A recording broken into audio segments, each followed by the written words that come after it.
அடைத்த சிறையில் இறைவன் வாழ்ந்து கொண்டிருக்கிறார். அப்படி வாழ்கிற இறைவன் சிலையை வடித்த நம்மளை வாழ வைத்துக் கொண்டிருக்கிறார். அந்த இறைவனுக்கான ஒரு விழா. இன்னைக்கு பாருங்க, 3 நாள் லீவு முடிஞ்சு இன்னைக்கு தான் பள்ளிக்கூடம்லாம் திறக்கிறாங்க. எந்த பஸ் ஸ்டாண்டுக்கு போனாலும் கடுமையான கூட்டம். 5000 பேர் நிற்கிறான். எந்த பஸ் வந்தாலும் ஓடுறான். இது எங்கூர் பஸ்லேயும் திரும்பி வந்துடுறான்.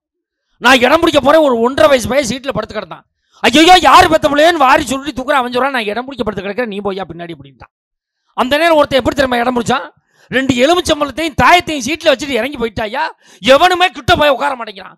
போய் உட்கார்ற ஆத்தாடி, எலுமிச்சம்பழம் தாயத்திற்கு என் குடும்பமே அழிஞ்சு போயிடும் அப்படிங்கிறான். 1/2 மணி நேரம் பஸ் லேட்டு. எவன் வச்சானோ அவனே பாத்ரூம் போயிட்டு வந்து டவுசர் பாக்கெட்டில் எடுத்து போட்டு உட்காந்தான். கண்ட்ரைட்டு கேட்டால் உன்னால் 1/2 மணி நேரம் பஸ் லேட்டுன்னு. அதுக்கு இவன் சொல்கிறான், பேசாமல் இல்லாட்டா தகடு வந்துச்சு, டிரைவர் சீட்டுக்குள்ள மூவ் பண்ணிடுவேன். ஆளுக்கு அவ்வளோ சிக்கல் இருக்கு. அந்த நேரம் இது மாதிரி ஒரு அம்மா வந்துச்சு. அந்த அம்மா கிட்ட இடம் பிடிக்க பையும் இல்லை பிள்ளையும் இல்லை. அந்த அம்மா எப்படி தெரியுமா இடம் பிடிச்சிச்சு?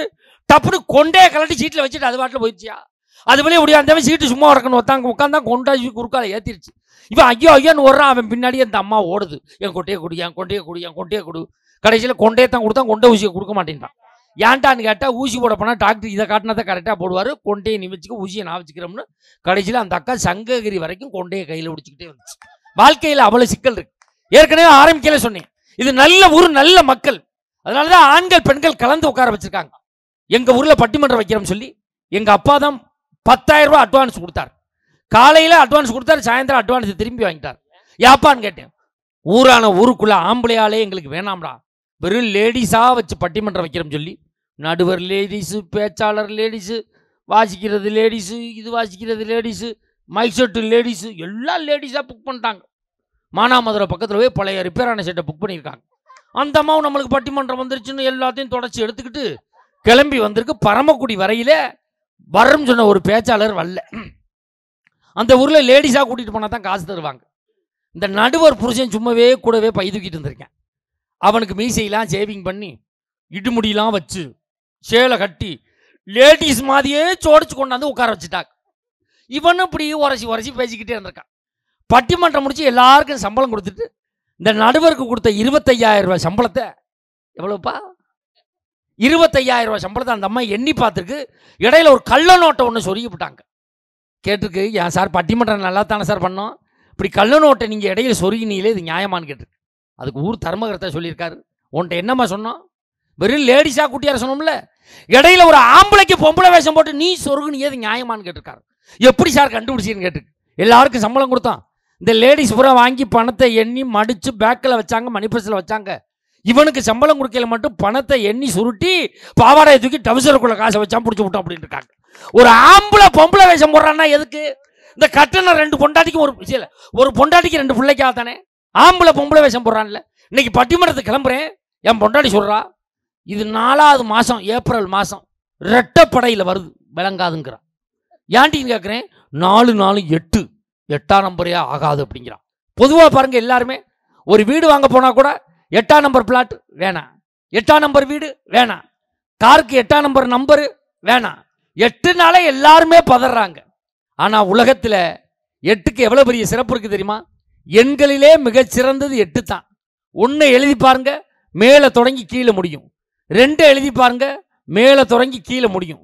3 எழுதி பாருங்க, 4 5 6 7 9 எல்லாமே எழுதும்போது மேலே தொடங்கி கீழே முடியும். 8 மட்டும்தான் தொடங்கிய இடத்திலே முடியக்கூடியது, 8 மட்டும்தான். அதனால 8 கண்டு நம்ம பயப்பட வேண்டியதில்லை. எல்லா பெண்களுமே 8னா வேணாம், 8ஆம் நம்பர் வேணாம், 8வது புள்ள வேணாம் அப்படி சொல்லாதீங்க.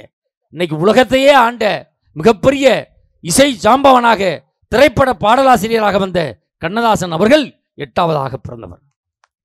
மகாவிஷ்ணு 8வதாக பிறந்தவர். எல்லாத்தையும் 8 வேணாம் சொல்றீங்கல்ல, எல்லா பெண்களும் 8 நம்பர்னா ஆகாதுன்னு சொல்றீங்கல்ல. ஒரு பவுனுக்கு 8 கிராம் சொல்லுங்க, அதை மட்டும் வாங்கி மாட்டிக்கிறாங்க. அதை யாராவது வேணாம் சொல்றாங்களா?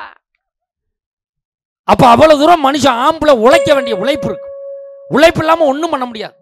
இந்த கொரோனா டயத்தில் என் பொண்டாட்டி இட்லி சுட்டான். ஏப்பா, ஒரு இட்லியில் எத்தனை இட்லி சுடலாம்? 7 இட்லி. ஏம்மா, ஒரு இட்லி எத்தனை? 10 இட்லி. இந்த அம்மாவோட சட்டி பெரிய சட்டி போல இருக்கும். அதுக்கு தக்கன குழி இருக்கத்தானே செய்யும். என் பொண்டாட்டி 4 இட்லி தான் சுடுறா, அதுக்கு மேலே சுட மாட்டேங்கிறான். ஏன்டின்னு கேட்குறேன். நான் சமூக இடைவெளி விட்டு மாவு ஊற்றுறோம்னு 1 குழி விட்டு 1 குழி மாவு ஊற்றிருக்காக்கா. சாம்பார் வச்சா, சட்னி வச்சா உப்பும் இல்லை உரப்பும் இல்லை. ஒரு மனுஷன் கோவம் வரமா வராமா விட்டா வர்றாரு என் பொண்டாட்டியா. ஏன் பசு கிடையாது கொரோனா டயத்தில். இவ கோச்சுக்கிட்டு அவள் அம்மா வீட்டுக்கு போக முடியாது, ஆம்பளைக்கு அப்போ தான் தைரியம் வரும். அடித்தேன். ஓரமாக உட்காந்து ஃபோனில் அழுதுக்கிட்டு இருந்தா. அவங்க அம்மாட்ட தான் அழுவுறா, யாரும் வர முடியாதுன்னு நினச்சேன். அரை மணி நேரத்தில் ஒரு வேன் வந்து நின்ட்டாங்க. தண்டன் முண்டன்மா 4 பேர் இறங்கினான். யாரா மகாராஜா அப்படின்னா, நான் தான் மகாராஜா அப்படின்னு. சாம்பாரில் உப்பு இல்லை, உரப்பு இல்லை, புளிப்பில்லைன்னு சொன்னியா? சொன்னேன். உனக்கு எந்த ருசியும் தெரியல, கொரோனா இருக்குது, வண்டியில் ஏறான்னு ஏற்றிட்டு போயிட்டாங்க. இப்போ பெரியாஸ்பத்திரிக்கு போன போட்டு விட்டாங்க. அதுவும் இந்த கொரோனா டயத்தில் எவ்வளவுலாம் மனுஷன் டிசைனாக வாழ்த்தான் தெரியுமா? எங்கள் தேவோட்டையிலேருந்து காரைக்குடியிலேருந்து காலையில் 5:30 மணிக்கு பல்லவன் ட்ரெயின் சென்னைக்கு கிளம்பும். கடைசி பெட்டியும் பெட்டியும் அன்ரிசர்வ்டு. ஒருத்தர் என்ன பண்ணியிருக்கான், கொரோனா வந்த டயத்தில் இந்த கடைசி பெட்டியில் போய் 4 மணிக்கெல்லாம் படுத்துக்கிட்டான். படுத்தவன் யார் அந்த பெட்டியில் ஏற வந்தாலும் கொரோனா வந்த மாதிரியே இருமுறது. இவங்க என்ன பண்ணிட்டாங்க, கம்ப்ளைண்ட் பண்ணிட்டாங்க. ஆஹா, கொரோனா வந்து இந்த பெட்டியில் படுத்து கிடக்கிறான்னு சொல்லிட்டு கம்ப்ளைண்ட் பண்ணிட்டாங்க. மணி பகல் 12 மணி ஆயிருக்கு. இவன் முழிச்சு பார்த்துருக்கான். முழிச்சு பார்த்து வந்துருச்சா மெட்ராஸ் அப்படின்னு இருக்கான். அந்த கூட்டிக்கிட்டு இருந்த அம்மா சொல்லியிருக்கு, யாரோ கொரோனா வந்து இந்த பெட்டியில் ஏறிட்டானா, அதனால இந்த பெட்டியை மட்டும் கழட்டி விட்டு வண்டி போயிருச்சுடா மெட்ராஸுக்கு அப்படின்னு இருக்கு. இவன் காரைக்குடி ரயில்வே ஸ்டேஷன்லேயே படுத்து கிடந்திருக்கான். மிச்சர் வாங்கி தின்னுருக்கான், பலகாரம் வாங்கி தின்னுருக்கான். அந்த நேரம் உமாமனத்து மாதிரி ஆள் வந்தவொடனே நாய்க்கு பிஸ்கட் வாங்கி போட்டிருக்கான். அப்போ வாழ்க்கையில் எல்லாமே சிக்கலில் தான் வாழ்ந்துக்கிட்டு இருக்கோம். இதில் ஒரு நல்ல தலைப்பு கொடுத்துருக்காங்க. குடும்பத்தின் முன்னேற்றத்திற்கு துணையாக இருப்பது ஆண்களின் உழைப்பா பெண்களின் பொறுப்பா என்ற தலைப்பு கொடுத்திருக்கிறார்கள். இதில் ஆண்களின் உழைப்புத்தான் என்ற அணிக்கு தலைமையேற்று வந்திருக்கக்கூடியவர் விஜய் டிவி கலக்கப்போவது யார் புகழ், சன் டிவி காமெடி ஜங்ஷன் புகழ், கலைஞர் தொலைக்காட்சியினுடைய தில்லுமுள்ளு புகழ், ஜெயா தொலைக்காட்சியினுடைய காமெடி கிளப் புகழ், பட்டிமன்ற உலகத்தினுடைய முடிசூடா மன்னனாக வளம் வரக்கூடிய கொங்கு மண்ணுக்கும் கொங்கு மண்டலத்திற்கும் உலகளாவிய புகழை பெற்று தந்து கொண்டு இருக்கக்கூடிய கவுண்டம்பாளையம் திரைப்படத்தின் நடித்ததன் மூலமாக அதன் பிறகு 2 திரைப்படத்தில் நடிக்கக்கூடிய வாய்ப்பை பெற்றிருக்கக்கூடிய அடுத்த ஆண்டு மஞ்சுநாதன் அவர்கள் திரைப்பட நடிகராகத்தான் வலம் வருவார். மஞ்சுநாதன் வந்திருக்கார். நல்ல ஒரு கைதட்டல் கொடுங்க பாப்போம்.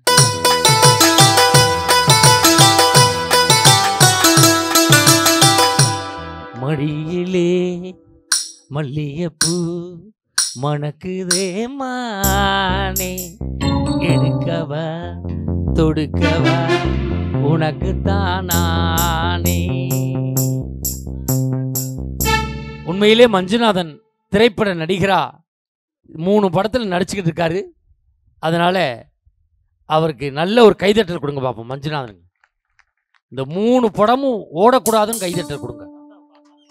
ஏன்னா ஓடிச்சுன்னா இவன் திரைப்பட நடிகரா போயிடுவான், நம்மளுக்கு பட்டிமன்றத்துக்கு ஆள் கிடைக்காது. நம்ம மஞ்சுநாதன் நம்மளோட இருக்கிறத நம்மளுக்கு பெருமை. இவர் பாட்டில் ஓடி அங்கே போயிட்டாருன்னு வச்சுக்கோங்க, நம்ம என்ன பண்ணுறது? மஞ்சுநாதனுக்கு பட்டிமன்றம் பேசுறதுக்கு யாரை தேடுறது? அதனால நம் சிங்கம் நம்மளோடவே இருக்கட்டும். உண்மையிலே நான் ஏன் இதை சொல்கிறேன்னா, இன்னைக்கு கொங்கு மண்டலத்தில் மஞ்சுநாதனுக்காக நிறைய நிகழ்வுகளை நீங்கள் கொடுக்குறீங்க. இன்னைக்கு பட்டிமன்ற உலகத்தில் ஏறக்குறைய 50 குடும்பம் வயிறார சாப்பிட்றோம்னா இந்த மஞ்சுநாதன் என்ற ஒரு என்னங்கிறத பாருங்க. அதை அவருக்கு இணையும் துணையுமாக பேச வந்திருக்கக்கூடியவர் சேலம் வைசியா கல்லூரியிலே கணிப்பொறியியல் துறை தலைவராக பணியாற்றி ஏறக்குறைய 16 ஆண்டு காலம் பணியாற்றி தன்னுடைய திறமையின் காரணமாக அயல் நாட்டிலே பணிபுரிந்து வந்திருக்கக்கூடிய கணிப்பொறி துறையிலே டாக்டர் பட்டம் பெற்றிருக்கக்கூடிய பேராசிரியர் டாக்டர் அபு அவர்கள் வந்திருக்காங்க. நல்ல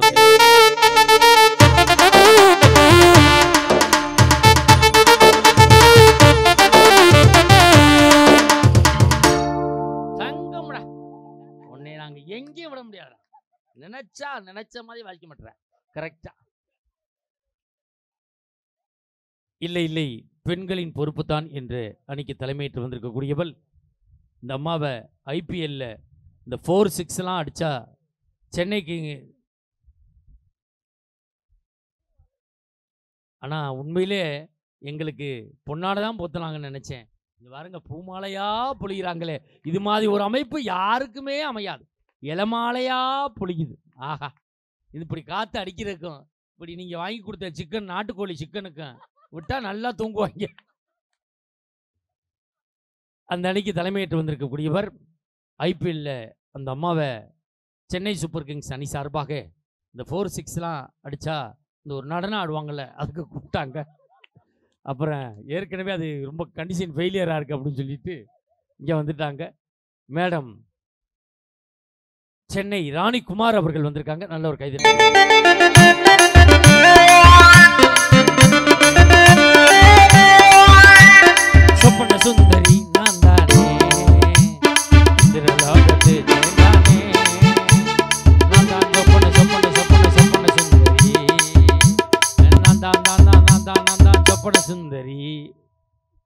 இது பாம்புக்கு வரலையா? அவருக்கு இணையும் துணையுமாக பேச வந்திருக்கக்கூடியவர் கல்லூரியிலே முதுகலை 7ஆம் ஆண்டு படித்துக் கொண்டிருக்கக்கூடிய பாசத்துக்குரிய அருமை சகோதரி, எங்கு சென்றாலும் வெற்றி கொடி நாட்டி வரக்கூடிய அரியலூர் பவித்ரா பழனிவேல் அவர்கள் வந்திருக்காங்க.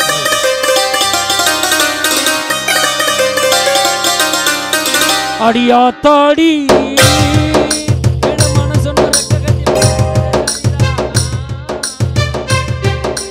இருக்கக்கூடியவர் இளையராஜா பிறந்த தேனி மண்ணில் இருக்கக்கூடிய தம்பி தேனி திருவெங்கட உமாநாத் அவர்கள் வந்திருக்காங்க. நம்மளுக்கு ரிதம்பேடு இசைக்கு வந்திருக்கக்கூடியவர் தமிழகத்திலேயே ரிதம்பேடு வாசிப்பதிலே டாக்டர் பட்டம் பெற்றக்கூடிய டாக்டர் செல்வராஜ் அவர்கள் வந்திருக்காங்க. நல்ல ஒரு கைத்தட்டல் கொடுங்க. அண்ணே, நீங்கள் ஏற்கனவே உங்கள் திறமையை காட்டினீங்க, வரலையா? உங்கள் திறமையை காட்டுங்கண்ணே.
நல்ல ஒரு கைதட்டல் கொடுங்க பார்ப்போம். ஆர்கெஸ்ட்ராவில் 20 பேர் வாசிக்கக்கூடியத 2 இசைக்கலைஞர்கள் வாசிச்சிருக்காங்கன்னா அதுக்கு காரணம் சரியான இசை ஞானமும் முறையான பயிற்சி இருந்தால் தான் வாசிக்க முடியும். அருமையான ஆடியோ. ஆடியோ பேர் என்னன்னு? திருமுருகன் ஆடியோ. அருமையாக இருக்குனே. எங்களை யூடியூப்பில் படம் எடுத்து கொண்டிருக்கக்கூடிய கிராமத்து பட்டதாரி யூடியூப் சேனலுடைய நிறுவன தலைவர் கிருஷ்ணா அவர்களுக்கும், கொங்கு மஞ்சுநாதன் யூடியூப் சேனலுடைய மேலாளர் அருமை தம்பி கீனா அவர்களுக்கும் நெஞ்சார்ந்த நன்றிகளை சொல்லி, நாங்கள் இங்கு வருவதற்கு காரணமாக இருந்த எங்களை எல்லாம் அரவணைத்து எங்களுக்கு தேவையானதையெல்லாம் செய்து நல்ல உணவு கொடுத்து எங்களை இங்கே வரவழைத்திருக்கக்கூடிய மரியாதைக்குரிய தர்மகர்த்தா KM ராஜேஷ் அவர்களுக்கும் இந்த நேரத்தில் நெஞ்சார்ந்த நன்றிகளை சொல்லி, இப்பொழுது முதல் வார்த்தை தொடங்குவதற்காக பேராசிரியர் அபு அவர்கள் நல்ல ஒரு கைதட்டல் கொடுங்க. Hello hello testing hello